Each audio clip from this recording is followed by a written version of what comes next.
Welcome back, everybody. You guys are listening to the Down to the Wire podcast. I'm your host, Brian Costa. And I'm Tyler Tucker. And no, your eyes and ears do not deceive you, everybody. Tyler is back. Welcome into Down to the Wire. Tyler, it has been a minute. How are you doing, man? I'm doing great, man. How about yourself? I am doing awesome, man. Happy St. Patrick's Day. Hey, same to you. My Irish blood thanks you. Okay, I wanted to make sure you were Irish. I just wanted to make sure. No frauds here. Yeah, just about like 99% Irish to be exact. Okay. Good to know. Good to know. Just wanted to make sure. 75% over on my end. So good to hear. Happy St. Patty's Day to all you guys out there. We got a great show for you tonight. But first of all, Tyler, it's been a minute since you've been on the show. I mean, I think the last time we had you on was the Super Bowl preview show back in January, correct? Yeah. Yeah, so it has been a minute. So why don't you tell the viewers kind of what you've been up to since you've last been on the show, dude? Man, I've been doing a little bit of everything, still going to school. Yeah. That's taken up a ton of my time, almost Mhm. like 7 days a week. I'm working on schoolwork. Been getting into a little investing action, getting into a little Yeah. sports card collecting too. So, but yeah, just kind of doing a bunch I've of heard different about stuff. that, yeah. Yeah, it's been a lot of fun and just doing a bunch of Yeah, no, different stuff. So yeah, I've been hearing about all the sports card collecting. So kind of like, what have you been up to, like, in terms of that? Like, you've just been, like, just buying different sports cards and selling them, or like, what's the whole deal with that?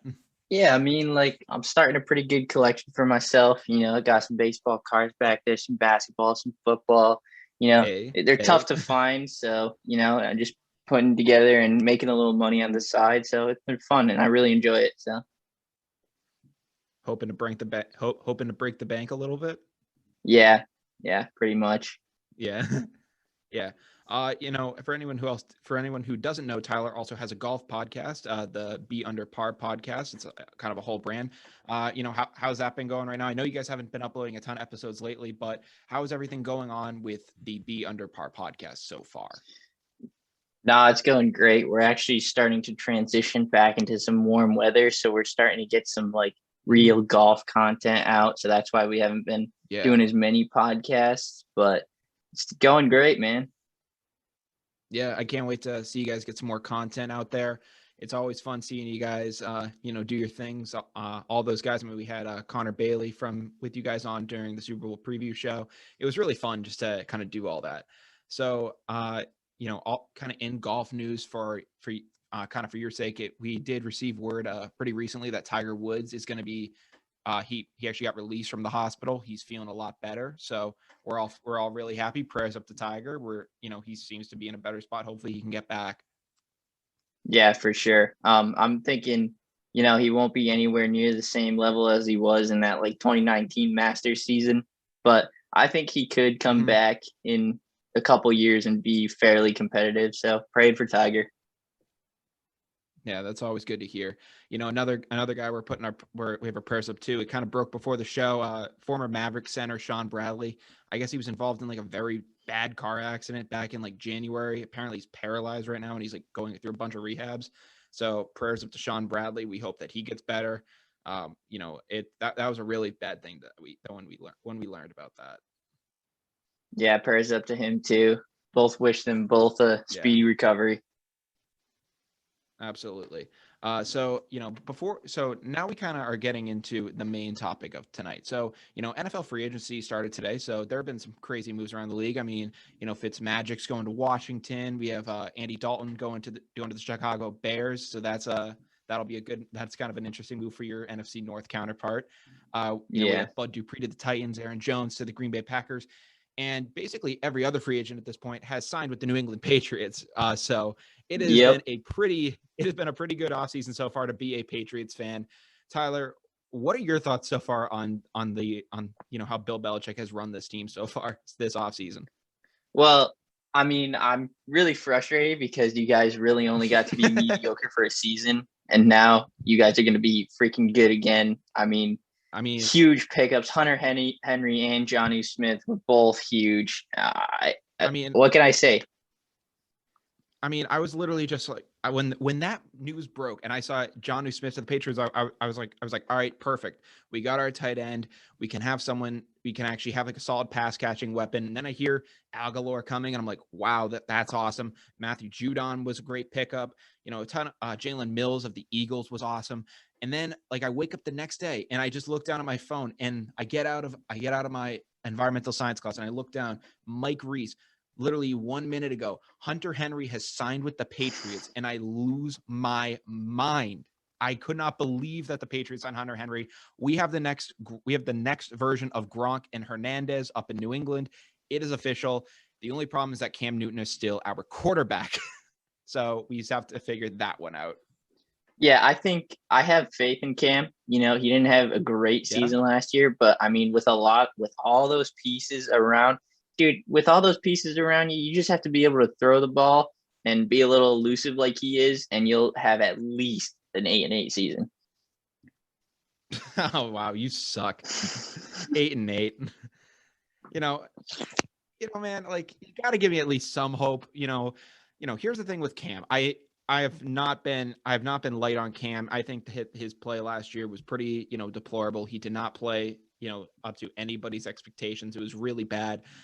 The only thing, and a lot of people are just like Cam Newton is done at football right now. They're just like he should hang him up. It doesn't look like he's making a comeback anytime soon.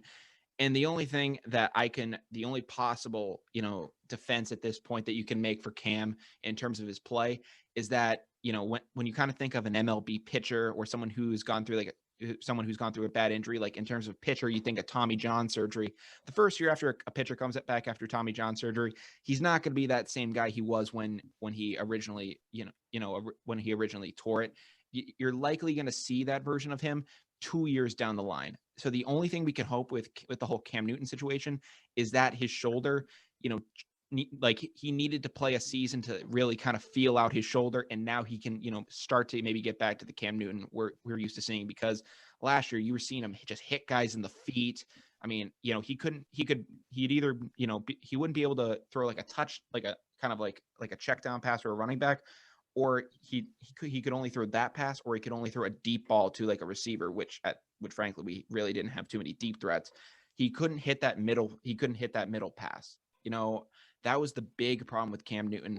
Hopefully with a recovered shoulder, we can, do that. I'm still wondering, because they're saying the Pats aren't done. Is Jimmy Garoppolo still on the table? Are there other options still on the table for New England? I'm really interested at what Bill Belichick is going to do this for the rest of this offseason. Yeah, and I think personally for me, Cam Newton has an axe to grind. And I think clearly Bill Belichick sees something, because, he did not have a great season, but Bill Belichick doesn't hand out money like that to anyone. And the fact that he's bringing him back on another solid deal shows me that he at least saw something that he can use. I mean, you could make the case it's solid for Cam if he goes out and performs, but I would say it's probably a more team-friendly deal. Have you kind of looked at like the money aspect of it, like kind of the money breakdown? No, I haven't. So it's actually a very incentive friendly deal, especially for the Patriots. So you see 14 million up front. A lot of people were thinking, all right, it's going to be like 8 guaranteed and then like 6 in incentives. When you actually look at it, and the actual minimum amount the Pats are going to pay is probably around 3.5 to 5 million bucks. It's not a bad deal for the Patriots. Yeah, so that's why a lot of people are saying that it's not. They aren't really paying him $8 million to be a backup. There is still a chance that they could go out and make a move at a guy. So frankly, it's a decent deal to bring Cam back on, especially looking at that money. There is definitely going to be some New England fans that are still pretty pissed at that, but I think it's a pretty solid deal. Yeah, I like it. And I like the incentive-based deals, because if he does come back and is the starter, I think that makes him hungrier and more apt to just go out there and really fight. Not saying he's not leaving it all out there, but I think that gives, a little more. It's like putting the carrot in front of the horse, get him going. Yeah, exactly. Get him going. I mean, I think he's also going to be really fired up after kind of the way that fans have been talking about him as of last season. Everyone is just saying he's done. Everyone's saying he's done. A lot of people were saying the same thing about Bill Belichick. A lot of people were saying, Bill Belichick without Tom Brady, he can't lure free agents. That was the big thing that Rex Ryan was saying. He was saying that people went to New England to play for Tom Brady, not Bill Belichick. Well, and Bill Belichick, he took all that kind of hate this offseason. And he literally went into free agency basically saying, all right, I'm going to sign every free agent. You like, oh, you wanted this guy? I'm taking him. Oh, you wanted Johnny Smith? Gone. You wanted Hunter Henry? Gone. You wanted Nelson Aguilar? I'm taking him off the board. He went out there and he just said, and he basically said, I'm making a statement this offseason. And it has been an insane one so far for the New England Patriots. Yeah, and that's why Rex Ryan is sitting behind a desk analyzing the game, and Bill Belichick is out there coaching it. All right. Yeah, We know Bill Belichick's there to stay. Yeah, I mean, listen, these pickups, it is kind of indicative of the way the way the Pats have drafted. I mean, we took two tight ends in the draft last year, and we had to go out in the free agent market and spend for tight ends. So Bill Belichick isn't perfect as a coach. At least as a GM, he definitely isn't perfect. He's had some major flaws. But I'm pretty psyched about this offseason. Typically as a Pats fan, there are only a couple moments where you get to experience something like this. When Darrelle Revis went here during the 2014 season, I remember it was just a groundbreaking moment in Foxborough. Everyone was like, "Wow, Darrelle Revis is coming here." Even Tim Tebow, when he came here, got that kind of treatment. For all this to happen in a day, I don't know how more New England Patriots fans didn't have heart attacks. It was ridiculous. Yesterday. Yeah, and think of the full scope of things too. Like you got Chung and Hightower coming back, and let me put this out there. This is what I think is going to happen next. Call me crazy, but Will Fuller is still on the board, and I think he's going to be the slot receiver for the New England Patriots. Oh wow, Carter would love that. I mean, if Will Fuller is coming to the New England Patriots, I've given Will Fuller a lot of grief. I think that he benefited a lot from, being from being DeAndre Hopkins too. But the guy has solid skills. So I would be, pretty happy to see him, up there kind of doing his thing with Cam. Yeah, I think he's going to take a 1-year team-friendly deal for the Patriots in hopes that he'll get a huge contract next offseason. Yeah, because he's coming off I think a PED suspension and some other stuff. So he's gonna probably have to prove to the rest of the league, and basically be like, hey, I can do this clean. Watch me. Yeah, exactly. So that's what it's gonna have to be. Bill Belichick's always gonna try to get guys on the cheap. At least that's what we thought before 2 days ago. But but anything is possible. Right now it looks in Foxborough. So we'll look for the Patriots to make more moves. I guess after all the moves they've made, they still have $30 million in cap space, which is ridiculous. So that's insane. We spent more money. I think they basically said Bill Belichick, over the last 10 years or something, spent $300 million in free agency. In 2 days, he spent half that on wow. Guys. It is ridiculous, just to look at the way that Bill Belichick normally goes about his business.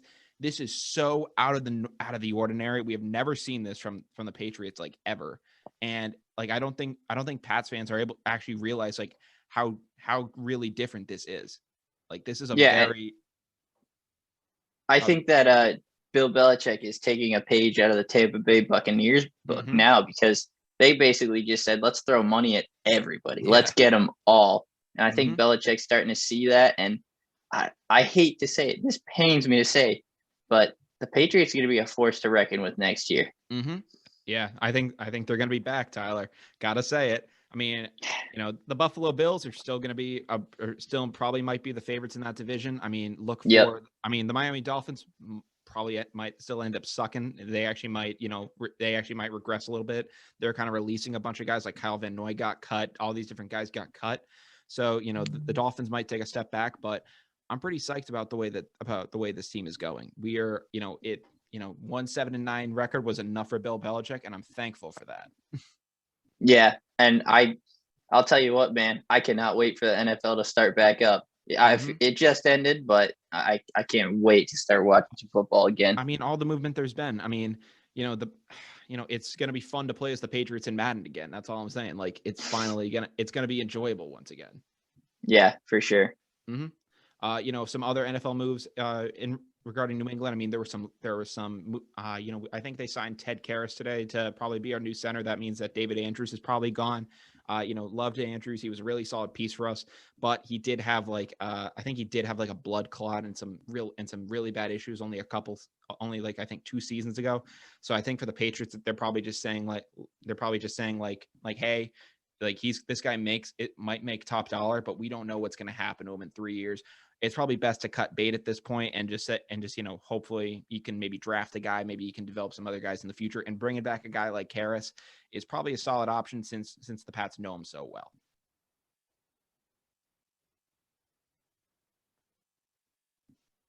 Tyler? Oh yeah, no, I think that's a good play. Sorry, you cut out for a second. Oh yeah, no problem. No, yeah, I think that's a good play for them. I mean, the game is one in the trenches, it really is. Absolutely. And if you don't have a great O line or great D line, it shows. I mean, look at the Minnesota Vikings. Our offensive line has sucked, and we've sucked. No. So, what are your thoughts on some of the moves that the Vikes have made so far? I mean, they cut Kyle Rudolph, they cut Dan Bailey. What are your thoughts right now on your football team up in Minnesota? Yeah, so I think the Dan Bailey and the Kyle Rudolph moves were just bound to happen. I mean, everybody knew Kyle Rudolph was going to be gone because we just couldn't give him the money. And we have 2 young tight ends, Irv Smith in particular, that is up and coming. Yeah, he's going to be really good for a really long time. Product, yeah. And I think the biggest cut that upset me was Riley Reef, because I understand for the money, but he was our one good offensive lineman. So, and I also like the moves, beefing up the defensive line too. I mean, we're going to have Linval Joseph back. We're going to have Michael Pierce back from the opt-out. And then we signed that guy from the Giants for a pretty good deal. So our defensive line should be a force to reckon with again. Absolutely. And, another thing that pains me to say, but I'm going to have to say it, I don't think Kirk Cousins is the problem anymore. I really don't. Really? Yeah. Wow. I am a Kirk Cousins believer. That is a change of pace. Holy crap. No. I used to be the biggest anti-Kirk guy, but the only real problem that comes with him is just the money we pay him. I think that's the only issue. Oh, he makes so much money, dude. He's the 7th highest paid quarterback in the NFL. And listen, if he was playing like the guys up there, like Brady, Rodgers, Watson, all those guys, I'd be fine with it. But looking at him realistically, I think he's just a tier below, like the Rodgers and the Bradys. So, but yeah, so far, nothing too shocking. But I just pray we find a reliable kicker, and that might take some of our pain away. Yeah, Hall of Good quarterback Kirk Cousins, Hall of Good. So yeah. So I mean, Kirk, the Vikings are a very interesting team to look forward to. As they kind of go through things, are they kind of doing a rebuild? Like, what's their whole thing? Is it more of a retool than a rebuild in your mind? Like, what do you think the Vikings are trying to really do here? Right now, I think we're retooling because I think the owners want to do as much with Kirk as they can to justify the money they paid him. And that's why I think Adam Thielen is still around, because he was one of the ones I was nervous about coming into this offseason. I really thought he was going to be traded and then we were just going to dive into the full rebuild. But it looks like what they're doing right now is trying to beef up the defense a little bit more. Maybe grab some defensive backs in the draft, and then see what we can do with one more year of Cook, Thielen, Jefferson, Kirk, and then all those guys on the defensive side of the ball. So no, I mean, and it's just been a crazy offseason. It's going to be really interesting to see what you guys do, especially since you're only like literally like I don't know what it is, like 13 or like 14 months ago, you guys were in the playoffs. So like, you guys were right there. And I think that, maybe not in a COVID year, you guys could very well be right back in it. So it's going to be very interesting to watch you guys. For sure. I'm excited. I can't wait to see these young guys play. And I am the biggest Justin Jefferson fan on the planet. I watched him in that national championship game, and I was like, the Vikings need this guy. Somehow we got him. He's been a stud. He's like your guys' next Randy Moss. Like, he's awesome for you guys. For sure. Speaking of the NFC North, I saw my friend Pat Edwards DM'd me this when I saw it, I just immediately broke out laughing. The Chicago Bears were linked to a bunch of guys this offseason in terms of quarterbacks, like Deshaun Watson, Russell Wilson. And yesterday we got the answer, and it is Andy, the Red Rifle Dalton.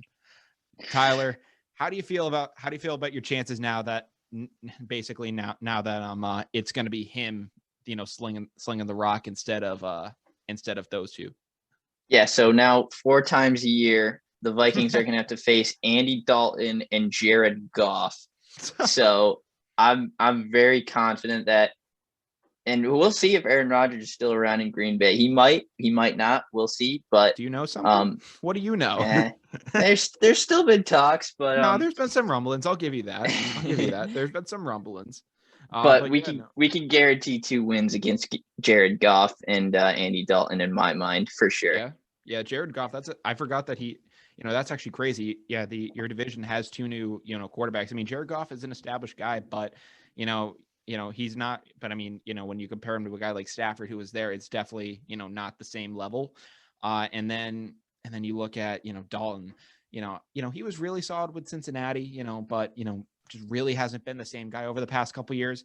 I think that you guys have a much better chance of making it back to the playoffs, and the Bears just do it yet again. Yeah. The Bears are just the Bears. They're gonna do what they do. Yeah, no, for sure. But yeah, some other moves that we talked about at the beginning of the show. Actually, one that broke right before the show is that also including the Chicago Bears, their former Pro Bowl All Pro lineman Kyle Long, he's signing with the Kansas City Chiefs. They just keep getting better. Yeah. No, I mean, I saw that they ended up cutting Mitchell Schwartz and Eric Fisher, which I was surprised. Because you saw the way Mahomes was running for his life in that Super Bowl, and they did bring in Joe Tooney, and now they're bringing in Long. But I find it surprising that they cut 2 of those well-known guys. Fisher, I can understand a little bit because of the torn Achilles, but Schwartz is a little bit of an oddity to me. Yeah, agreed. I think both moves were all money based because I mean, you look at the deal that Long came in on. He's on a 1-year, $5 million deal, and I think Thuney was pretty affordable himself. So yeah, there's like a lot of funny money in there. A lot of that's going to be like a lot of those years are voidable, kind of like the Taysom Hill contract we saw. What were your thoughts? I mean, when you saw that contract, did your heart just drop? Actually, it made me very happy. So yeah. As a Vikings fan, I hate the Saints. Okay, so yeah. I love seeing them collapse. Giving Taysom Hill that much money when they're already in a cap nightmare. Yeah. Amazing. I love it. Signing Jameis Winston. We're not going to have to see Drew Brees anymore. I could not be happier because we are watching the Saints crumble live. Yeah. So, I mean, we saw that deal come through with Taysom Hill, but it turns out that's basically just a 1-year, $12 million extension, because all those years after the first year are voidable. So it's essentially just them playing with the cap in a way to, manipulate it so that way they can sign more guys. We've been seeing a lot of teams do this offseason. That's why when you're seeing like a bunch of these guys get a ton of money, it's done on voidable years. Something very similar happened with Brady in Tampa. He got a 4-year extension, but it's really just a 1-year. So there's a lot of kind of just interesting things going on there. It's basically to spread out I think the signing bonus and all that other stuff, so that way they can just make fiddle around with the cap a little more. So it isn't a sure thing that Taysom's going to be the quarterback. It looks like it's going to be Jameis's team. But yeah, you said that Drew Brees isn't going to be there anymore. That was originally going to be kind of the big topic around the show before the Pats made all these moves. Man, what a career for Drew Brees. Hats off, dude. Dude is a legend. I mean, he went out there, towards the end, it looked really rough. Unfortunately, I kind of said, in previous shows that he had like a Dan Marino type game where, he just, in his last game, he just really kind of fell apart. It was kind of sad to see. Yeah, it was tough to watch, but like I said, as a Vikings fan, I loved every minute of it. Never liked the guy, never liked the Saints. So wow. So long, Drew Brees. Yeah. I mean, that's a little rough. I mean, he did a lot for that city. I mean, I'll give him credit for that, especially after Katrina and all the stuff there. So I'll give him credit for that. He also did retire 15 years to the day after signing with them. So, I mean, he always gave Brady some battles when we faced off against him. From a competitive standpoint, it's good that we're not gonna have to face him anymore. But just seeing like a childhood guy that you grew up watching, it is gonna be pretty weird not to see him in the league anymore. So that is something I'm gonna have to come to terms with in a way. For sure. So that is something I'm looking at. But that kind of covers a lot of things we have in the NFL. In MLB, this broke yesterday, and it made me sick to my stomach. LeBron James now owns the Boston Red Sox. That I saw that headline, and I thought it had to be from The Onion. I thought this was a fake. I thought this had to be a fake story. Tyler, LeBron now owns 2 Boston sports teams. He already owns the Celtics, and now he owns the Red Sox. So Yeah, it's true. It's true. And I think a lot of that move was motivated by his love for Liverpool, because I think he more or less bought into Fenway Sports Group rather than the Red Sox themselves. Exactly. That's what he did. So it makes him a part owner of the Red Sox. But just to see that LeBron, who is a Yankees fan, he's a Yankee fan. He's a Cowboy fan, which if you needed to know anything about LeBron James and we're wondering if he grew up in the 90s, I mean, being a Yankees and a Cowboys fan in the 90s, just shows the type of guy that LeBron was at that point in time when growing up. I mean, the dude only knew winning. I mean, he's shown up to Cleveland Indians games wearing a Yankees hat and like showing it off. And I'm just like, he's going to do the same thing in freaking Boston. Like, why is LeBron? It hurts so bad. I mean, first he had to posterize Jason Terry. Now he's to posterize every fan of Boston sports. It kills me that he did this. Yeah, it's very frustrating. And I mean, the Red Sox have made like so many mind-boggling decisions lately, and this just adds to the list of it. And I can't even keep up anymore. I'm just frustrated. I mean, does John Henry want the fans to hate the team? I mean, you bring in the one guy that like there are so many guys you could bring in to own the Red Sox or just like work with the Red Sox in general. You bring in the one sports figure that everybody in Boston despises. Like I mean, you might as well just have had Jeter buy the team at this point. Like, what the heck were you thinking, Henry? Yeah.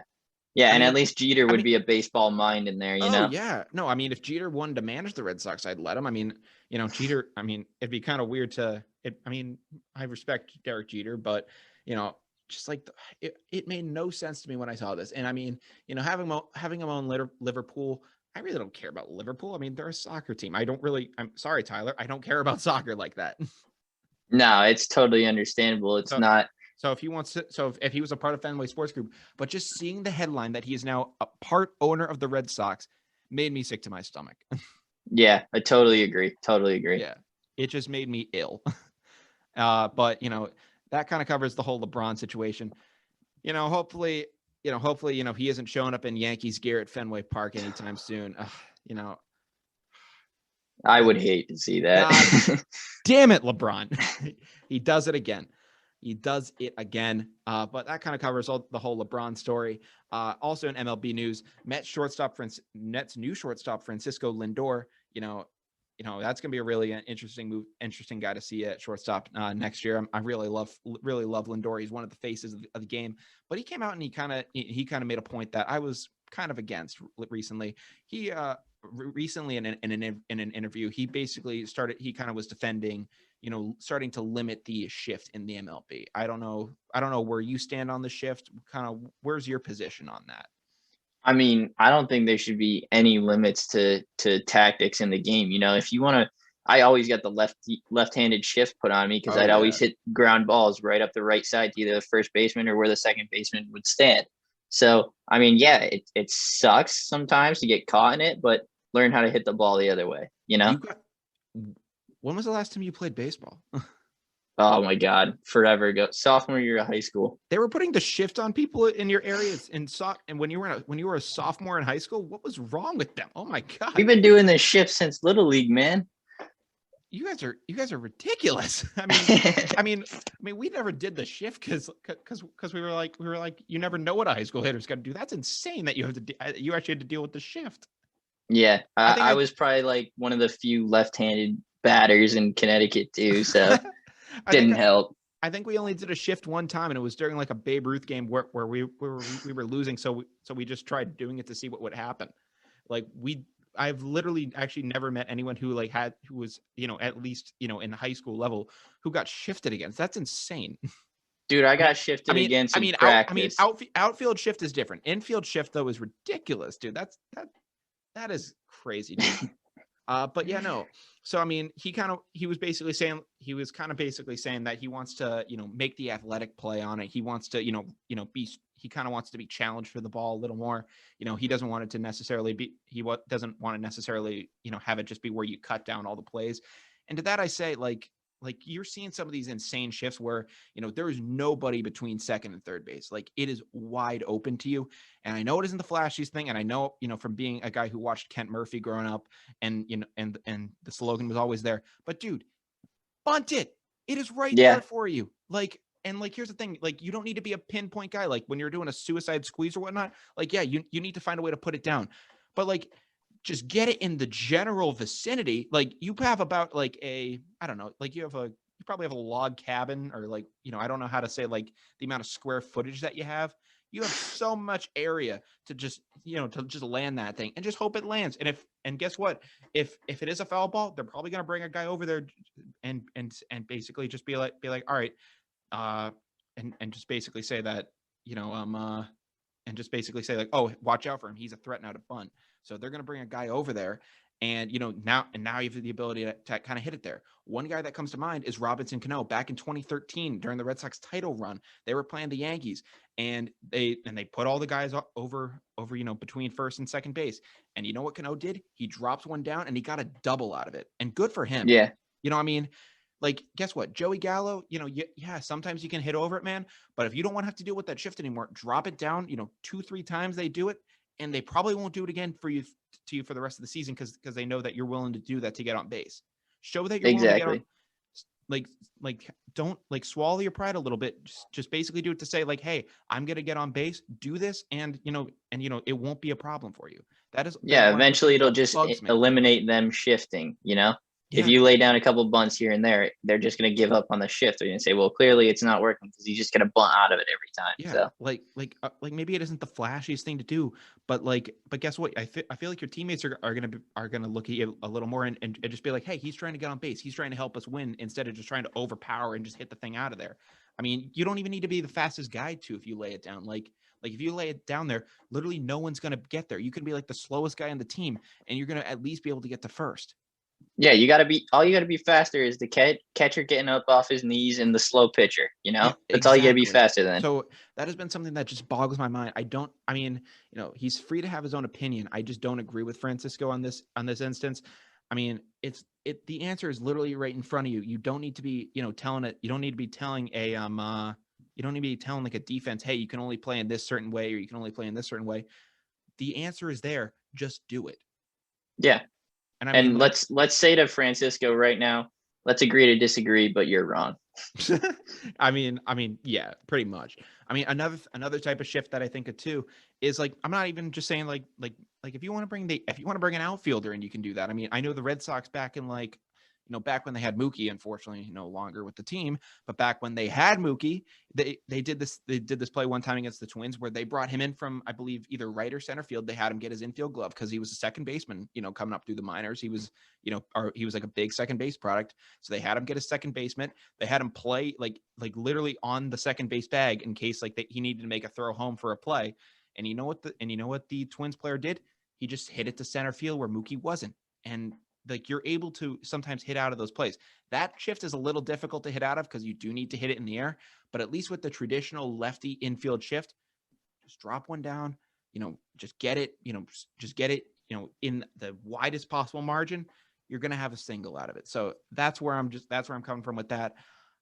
I get the whole thing of trying to get more offense into the game, but I don't know. That's where I'm at with that. Yeah, I totally agree with you, man. Yeah. Whenever you see that shift, just wait back on the ball and hit it the other way. Yeah, Exactly. You can hit it the other way too. Learn to do that, Joey Gallo. Yeah. But and finally in MLB news, we've been talking about this guy, I think, forever on this show at this point. One of my favorite players in the MLB, Trevor Bauer, is back at it again. He was recently fined or at least he received a warning from the MLB about a uniform violation. And the reason he received the uniform violation is because he was wearing a shirt with a logo for his own personal brand on it. And I'm just and he received a uniform violation, and they said to him, if you ever do this again, we're going to fine you. And he took to Twitter and was basically just and he kind of was playing out a situation where MLB saying that, oh, we want to market our players. But then when MLB players try to market themselves, we're just going to shut it down and say that's illegal. So, you know, I hate to say it again. Rob Manfred, the ridiculous commissioner of baseball, does it again. The guy is a clown. The guy has always been a clown since he took office for MLB. You know, you had a chance really to basically say like, hey, Trevor's going to go out there. He's going to promote his brand. You know, some people are going to say like, oh, what is that logo? Oh, that's Trevor Bauer's brand. Let me learn about him. You know, maybe the MLB can be more of a league than just Mike Trout. You know, you can actually start to build a league, and you kind of have like individual podcasts or different, like, you know, have different groups and all this stuff. But again, it gets shut down again. Your thoughts, Tyler? Never liked Manfred. No. I don't think he's good for the game because, I mean, if you look at the league under his tenure, it's just everything's going down. Oh yeah. Revenue, ratings, Mm-hmm. And I think we need to bring someone in that's going to get people excited about the game again. I mean, you think Yeah. of so many young up and coming stars like Tatis, Acuna Jr., just to name a few, and Yeah. the great veteran stars that are there. I know Bryce Harper isn't as great as he used to be, but his name is still there. Mike Oh Trout, yeah. Mookie Betts, Mm-hmm. You need to Oh yeah. start focusing on those guys and growing the game rather than just trying to be content with what you have right now and letting it pretty much crumble. Yeah, no, the name recognition is there. I mean, you have stars in the league. You just have to let them market themselves and let them have some fun on social media. Let them kind of, let them, have some more fun and, post things other than just advertisements. Yeah, agreed. Let's get some personality into the game. Like frankly, in the MLB, you have like the most diverse group of players in there. You have guys from like literally all over the world. Let them show like their little kind of like unique idiosyncrasies and all that stuff. You have a great opportunity, Manfred. Don't let it go to waste. And I think even with Tatis alone, I think he's really trying to bring in his Oh personality yeah. into the game, but Mm-hmm. he's just getting fought back so hard. I mean, anything he does, instant controversy, Yeah. you I know? mean, luckily, whatever players union or, whoever is in charge of MLB The Show did recognize, Tatis, and he is going to be on the cover of this year's MLB The Show finally on Xbox. I am pumped to finally be able to play Oh, MLB The Show. That is going to so be fun to happy. do. That is going to be so much fun, dude. Another thing, we were talking about, talking trash about Manfred, and we've been saying we've been doing it for forever.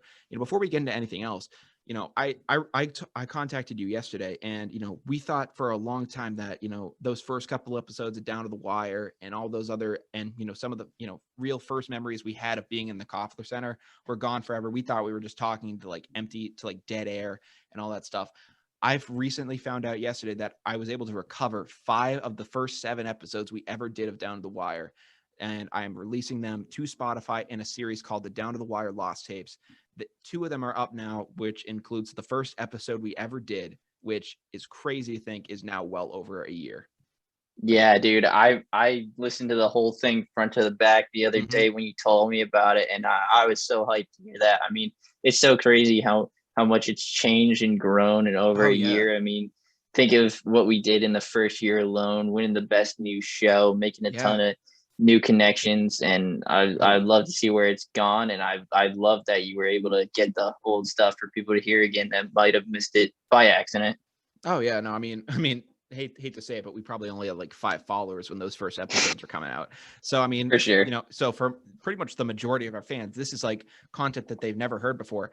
And frankly, for me, it's something that I really am going to be able to hold like near and dear, because I thought that this stuff was gone forever. I thought I was never going to be able to like see like kind of how it started. I obviously remember like the way the show went, but just like hearing my voice, hearing all that stuff again. One thing I noticed is that my voice sounded raspy as hell. I swear to God, I might have had COVID. Carter too. His voice sounded raspy too. We were super raw. Just listening to it, I was Oh like, yeah, man, we sound like we've never even talked to yeah. other human beings before. Yeah, like we were just robots. It was just like, my name is Brian Costa. I'm a freshman at Brian. Yeah, it was just so raw, dude. Like it just did, like it's nothing compared to what it is now. I mean, I'm glad you're still able to be on the show. And whenever you can make it. I mean, I'm hoping to get you on more this semester. I'm so glad you're able to be on. But it's awesome, man, that these old recordings are now going to be released to our fans, for them to kind of really just see how this thing started.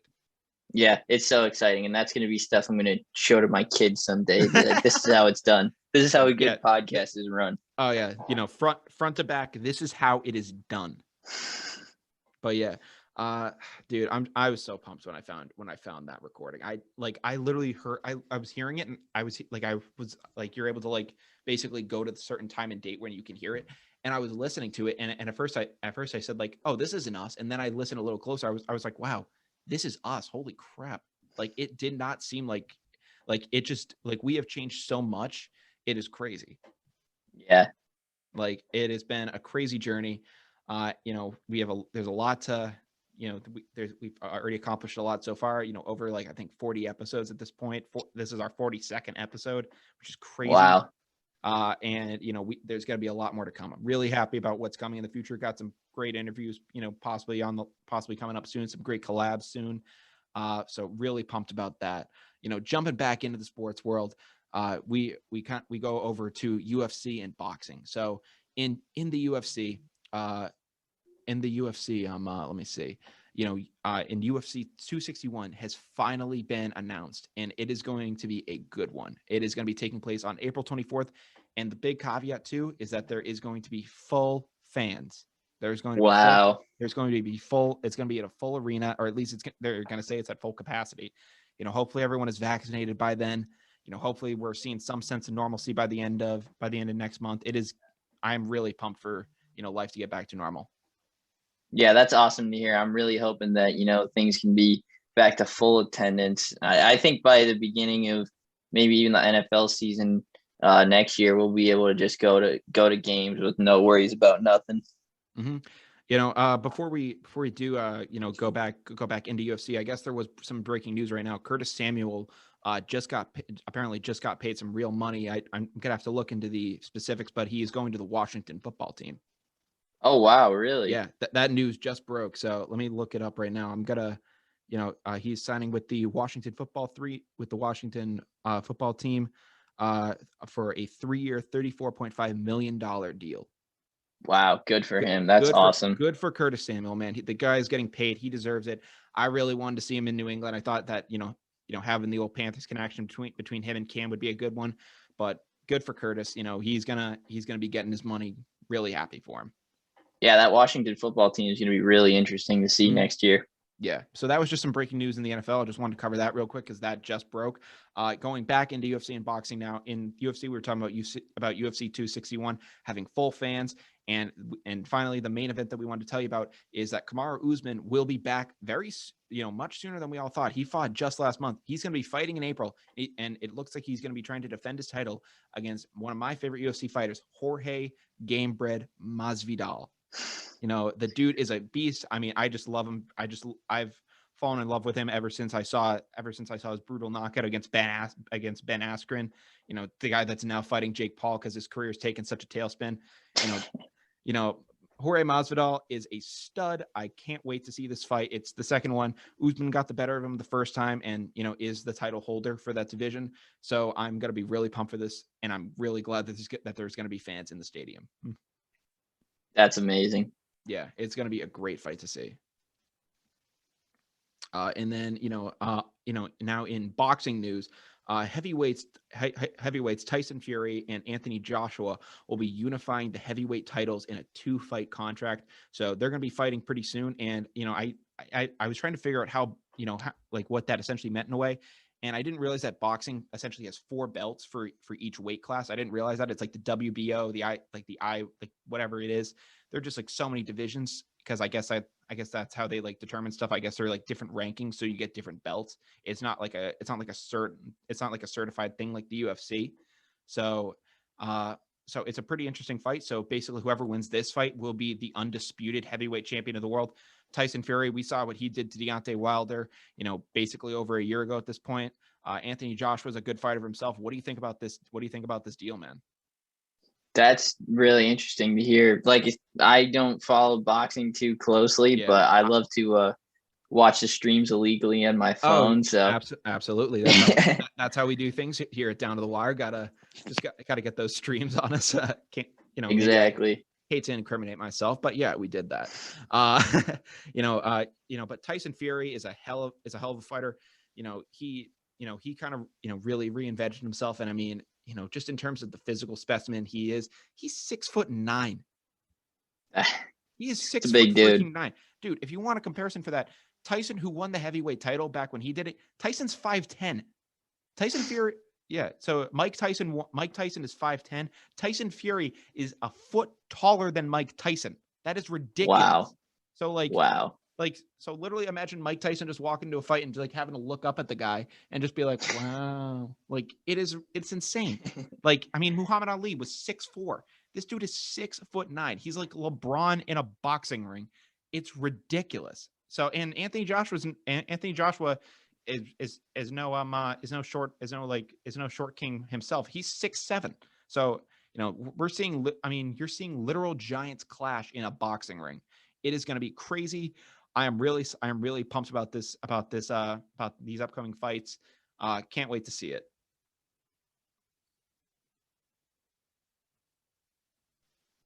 You there?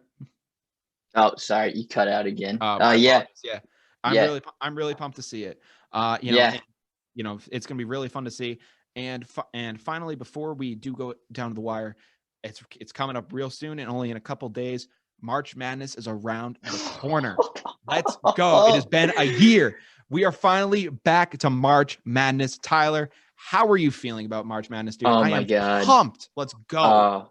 I don't think there's going to be a day where I'm not watching every single basketball game. I mean, I already, even in the regular tournament play, I've been going crazy with it. 2 different TVs set up, but I there's never been a year where I've sat down and watched every single first 4 play-in game. This year, I'm watching every single first 4 play-in game. I'm so excited. Yeah, I am pumped about it. I have so many memories about regarding March Madness. I remember I was in my sophomore year of high school, and I remember, I was in like a psych class or whatever it is. I forget what class I was in, frankly, but we were watching a movie in that class, and we had a sub that day, so we were just watching the movie, and all of us just go to the back of the class, and a bunch of kids just pull out their iPads, and I remember we're watching Mo Wagner of Michigan just go down. Oh my God. Do his thing for the Wolverines. I have so many memories about March Madness. I remember when Trae Young was with Oklahoma and they faced off against URI. We put it on one of the smart boards in our classroom, and we watched it in there during like a break period. I have so many great March Madness memories. One memory that I really wanted to have this year, unfortunately, was to see the Bryant Bulldogs make it there. Tyler, I got Carter's reaction to it. Tyler, how'd you feel about that, and how'd you feel about that tragic loss to Mount St. Mary's? That was a really frustrating loss, man. Got to give a shout out to Charles Pride for playing his tail off. He went off. He had like 8 3-pointers. The dude is going to be a force to be reckoned with next year. Charles played his heart out. I can't wait to see what he's going to do from here on out. I really didn't realize that he had that level within him. Damian Chankwe of Mount St. Mary's just came out there and was insane. So it's unfortunate that we couldn't find a way to stop that. But Charles Pride, dude, he has looked incredible for this Bryant team, at least in that last game. I didn't realize that he had the ability to shoot like that, and he's going to be a junior next year. That's going to be something really cool to watch next year. To have that kind of length and stuff like that, and still be able to nail those 3-pointers, you got like a Kevin Durant on your team. It's insane. Yeah, no, for sure. So he's going to be really solid for a really long time. I didn't realize he could do that. So I am pumped to see what Charles Pride does from here on out. I'm hoping I can't wait to see what Mike Green does. I think those two are a great tandem. Obviously we're losing Hall Elias, who was a great piece for us. He was the finishing piece of many Mike Green alley-oops. So unfortunately he's the only piece leaving. So it's unfortunate that he's going out, but it's also good we're not losing too many guys. So it's gonna be a good Bryant team to watch for at least the next 2 years. I'm pumped about it. I hope they're able to retool, get some big guys, able to recruit some big guys over the next year or two, and really try to make a run at making the tournament. Not prayers up, hopes are up for the Bryant University team. Can't wait to see what they do going forward. Now, you said you're going to be watching one of the 4 playing games. One of those 4 playing games is going to be Mount St. Mary's. If they do win and they go to face Michigan, I only have one thing to say. Oh, go blue, baby, go blue. I mean, I'm a Villanova basketball fan. I'm a Michigan football fan, but frankly, when Michigan's in the tournament, I'm gonna root for them. Good, because especially if they can go knock off Mount St. Mary's and do to them what they did to us, but on a national stage where everyone's watching. Go Wolverines, do your thing. I love to see it, man. And I've been a Absolutely. UConn Huskies fan my whole life. So Yeah. like you said, I got a ton of great memories. Kemba Walker, Ryan Oh yeah. Boatwright, Shabazz Napier, all Mhm. those dudes. Love Yeah. watching them. And Mhm. I'm really excited to see them take down Maryland and Alabama and Mhm. hopefully make a good run this year. Yeah, dude. UConn, watch out for him.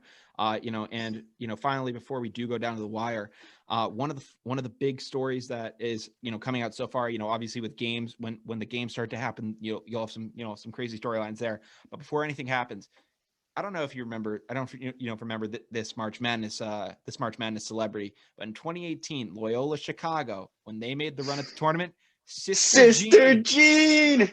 was one of the key, mascots behind that entire team. She is a beloved figure now in March Madness lore, and she was recently just allowed to, go to Indianapolis to, watch their team play. Great to see it. Let's go. Sister Jean is back at March Madness. Hopefully they keep her safe and away from everybody so that way she can stay healthy. But Sister Jean is back. Hey man, as soon as I heard the news, I changed all my brackets and put Loyola in the Oh Final my! Four. Did you actually? Hey man, they got a fighting spirit. 8 seeds have done crazier things, and I wouldn't. I I'm love with you Sister on that. Jean. Oh yeah, Sister Jean, real homie. Gotta love Sister Jean. And let's see if she can work some of her magic once again. We'd love to see it. Hey, who's your pick to go all the way? Man, I said it before and I'll say it again. I'm not a bandwagon fan. I have some family ties to this team. I gotta go with my Villanova Wildcats. They are just I have ties to the school, Tyler. Yeah, I okay. have ties to the Villanova Wildcats as an organization. I like them. I like Big Blue too. There's some interesting things. I gotta fill up my bracket and I gotta, finish filling out my bracket, see who I like. But obviously there are some favorites. There are gonna be some interesting teams to watch throughout. See what Pat Ewing's Georgetown team can do. I mean, they're a 12 seed, so maybe they make a little run at it. Maybe get to the Sweet 16, Elite Eight, upset some teams. They're facing Colorado. Who the heck is even on Colorado? So we'll get to maybe they make a run. Maybe Pat Ewing can start to make his March Madness legacy as a coach. There could be some really interesting things to see there. I am really pumped about this March Madness. It has been like 2 years now since we last had March Madness because of COVID. I'm so glad that it's back, and I am pumped to see more of it. Yeah, and I'll just say right now, whatever you guys think, it usually never happens.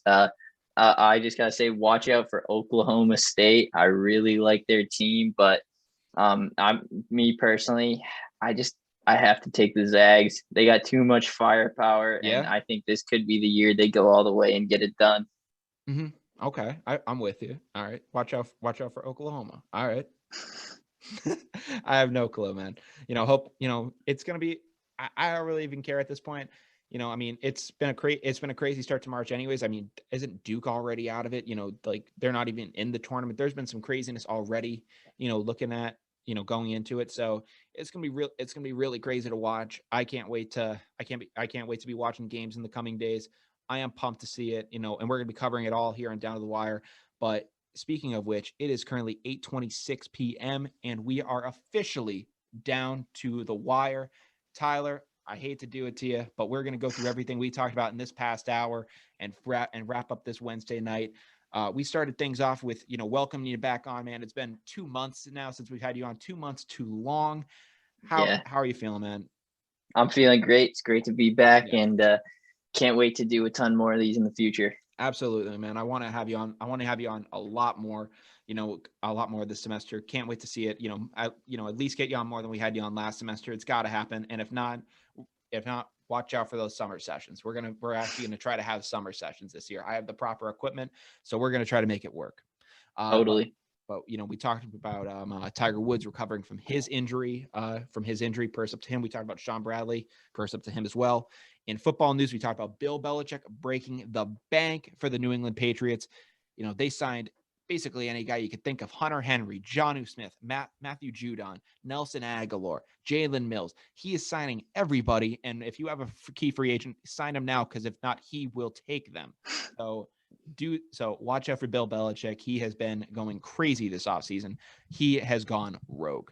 And we also talked about other moves that they've made. We talked about Drew Brees' retirement from the NFL after 20 years. After 20 years in the league, 15 with the Saints. We talked about Taysom Hill and Jameis Winston getting new contracts. We talked about all other sorts of free agent moves. We talked about the breaking news of Curtis Samuel to the Washington football team. We talked Fitz to Washington. We talked Dalton to Chicago, Bud Dupree to the Tennessee Titans. Aaron Jones is going back to the Green Bay Packers. We talked a bunch of crazy moves on this show. It's been a crazy free agency so far, and it's only getting started. Kenny Golladay is still out there. Juju Smith-Schuster is still out there. There's still plenty of names to drop. Can't wait to see what happens. In MLB news, we talked about LeBron James now owning a part of the Boston Red Sox. That's crazy news. We talked about Francisco Lindor wanting to at least limit the shifts. I have my disagreements with that. Tyler agrees with me there. We talked about Trevor Bauer of the Dodgers making waves after a uniform violation for promoting his own business. We talked about the lost tapes of Down to the Wire. Everything going on with that. There's going to be more episodes coming out. I'm probably going to try to release 2 episodes tomorrow, and then maybe 1 more on Saturday. So watch out for the lost tapes. That's going to be something cool to watch. We talked UFC 261 between Usman and Jorge Masvidal.